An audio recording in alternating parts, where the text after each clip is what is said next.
했어도 불이 내리질 않았어요. 근데 엘리야가 오늘 기도하니까 거기 불이 내려서 그 도랑에 있는 물까지 다 핥을 정도로 물이 바짝 말라버리고 불이 내려버리게 됩니다. 이 놀라운 은혜가 있듯이 오늘 이 제단에 불이 내리기를 주님의 이름으로 축원합니다. 여러분 심령 속에 불이 붙어야 됩니다. 아멘. 심령에 불을 붙일 수 있어야 돼요. 자, 문제는 뭐냐? 여기에서부터 저의 고민이 시작되는 것입니다. 여러분, 자, 누가복음 12장 49절 한번 보고 말씀을 올리죠. 시작. 내가 불을 땅에 던지러 왔노니 이 불이 이미 붙었으면 내가 무엇을 원하리요? 여러분 심정에 예수님께서 불이 붙길 원하는 것입니다. 그런데 주님의 소원은 성도들 심령에 불이 붙기를 원하는 것이거든요. 이 성도들 심령에 불이 붙어야 되는데 그 불을 누가 붙여야 되느냐? 엘리야가 붙여야 됩니다. 누가 붙여야 되느냐? 주의 종이 붙여야 되는 것입니다. 자, 오늘도 예배를 드립니다. 예배의 가장 하이라이트는 설교입니다.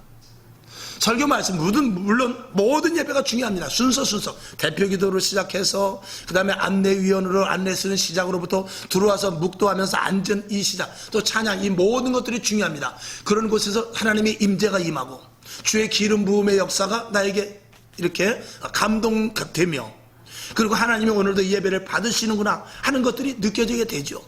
그런데 가장 중요한 것이 말씀 선포란 말입니다. 근데 이 말씀의 선포가 이것이 하나의 연설이 되고 하나의 강론이 되고 하나의 강의가 된다면 이 예배는 아무 쓸모가 없는 것입니다. 마치 엘리야가 하나님 이곳에 불을 내려주시옵소서, 이 송아지에 불을 내리셔서 저 바알과 아세라 선지자들을 죽일 수 있도록 힘을 주시옵소서라고 백성들이 머뭇거리지 않도록 하나님 불이 내려 주시옵소서, 이런 기도를 했듯이 이 말씀 제단에서 주의 정의 선포가 그렇게 돼야 되죠. 주의 정의 선포가 그렇게 되지 않았을 때 성도들은 머뭇거릴 수밖에 없는 것입니다. 그래서 저에게 항상 고민이 뭐냐면, 하나님 말씀이 선포될 때 심령이 뜨거워지게 하옵소서, 말씀이 선포될 때 마음의 문이 열려지게 하시고, 말씀이 선포될 때 하나님의 능력이 나타나게 하시며 체험되게 하시고, 심령이 뜨거워져서 성전문을 열고 나갈 때 새 마음을 가지고 나갈 수 있도록 하나님 도와주시옵소서. 그런 말씀이 선포되게 하시고 그저 하나의 강론이나 강의가 되지 않도록 하나님 도와주시옵소서. 이것이 저의 소원입니다. 왜냐하면 성도들은 머뭇거릴 수밖에 없어요. 왜냐? 성도들은 세상에 발을 묶여 있습니다. 주의 종은 교회에서 있고 성경 말씀 보고 그리고 찬양하며 말씀을 연구하고 주석을 보고 그러기 때문에 주의 종은 세상과 타협할 일이 거의 없죠. 근데 성도들은 그렇지 않습니다. 나가면 김 사장 만나야죠, 박 사장 만나야죠. 또 때로는 술집에 가서 술을 먹지 않는다 할지라도 할 수 없이 그런 데도 가게 되죠. 또 친구들을 만나 세상 이야기하게 되죠. 직장에서 또 그 업무에 대한 일로 인하여서 신앙에 대한 것을 잊어버리는 수가 많죠. 그렇게 있는데 이 제단에 와서 예배는 드리지만 머뭇거리는 수가 얼마든지 있다 이 말입니다. 그럴 때 주의 종의 말씀 한마디와 선포가 온전히 성경 말씀을 근거로 해서 하나님께서 허락하신 말씀 속에서 되는 그 선포 속에서 머뭇거림이 있는 그 성도 속에 불이 지펴져서 결단할 수 있는 말씀을 선포해야 하는 것이, 이게 주의 종의 고민인 것입니다. 오늘도 많은 교회가 있습니다. 정말 설교 말씀을 듣고 가슴이 뜨거워져서 내가 이렇게 살면 안 되겠다, 내가 좀 결단을 해야 되겠구나, 내가 이거 신앙도 아니구나, 하나님 나에게 더욱더 뜨거운 신앙을 주시옵소서, 믿음에 더욱더 다시 한번 전환점이 되게 하옵소서, 이런 말씀을 듣고 이런 말씀을 들으면서 가슴이 뜨거워지는 교회가 얼마나 있겠느냐 라고 생각할 때 어떻게 보면 답답할 수도 있는 것이죠. 결단은 여러분의 몫이지만 선포되는 것은 주의 종의 몫이라는 것이 안타깝습니다. 고린도전서 4장 20절을 보겠습니다. 시작.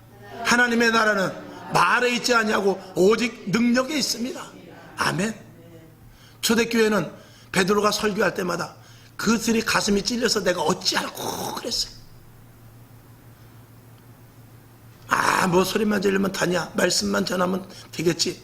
그렇습니다. 말씀이 정말 정확한 하나님의 말씀이라면 에스라 서 있는 대로 에스라가 성경을 낭독했는데 백성들이 다 울었다고 그랬어요.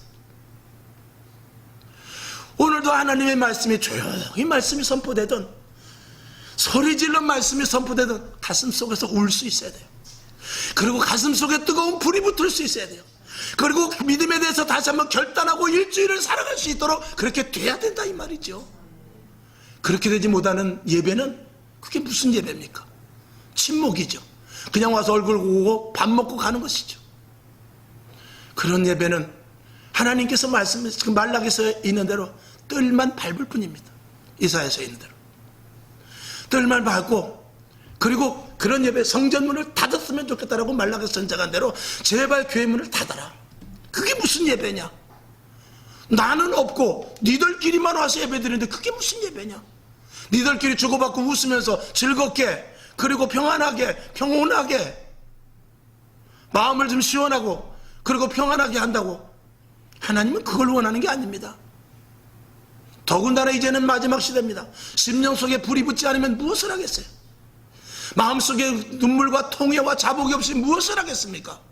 마귀는 오늘도 호시탐탐 믿는 자들을 넘어뜨리라고 우리에게 결단을 하지 못하게 세상에서 꽉 붙잡고 있는데, 자녀들 붙잡지요, 남편 붙잡지요, 믿음 가지고 있는 나도 붙잡지요, 죄종까지라도 지금 넘어뜨리라고 하는 이 시대 속에서 어떻게 우리가 예배를 시시하게 드릴 수 있냐 말이죠. 엘리야의 기도를 통해서 제단의 불이 떨어지고, 그리고 그때 백성들이 움직이기 시작합니다.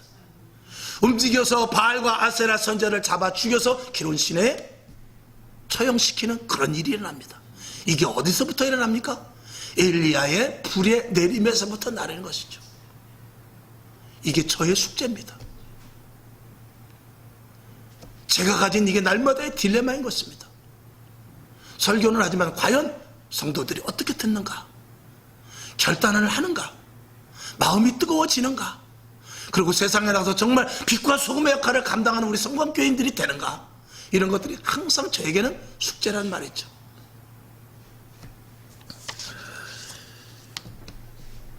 오늘도 저는 연설이 아니길 바랍니다. 강의가 아니길 바라요. 하나님의 온전한 말씀이 선포가 되기를 바라는 것이죠.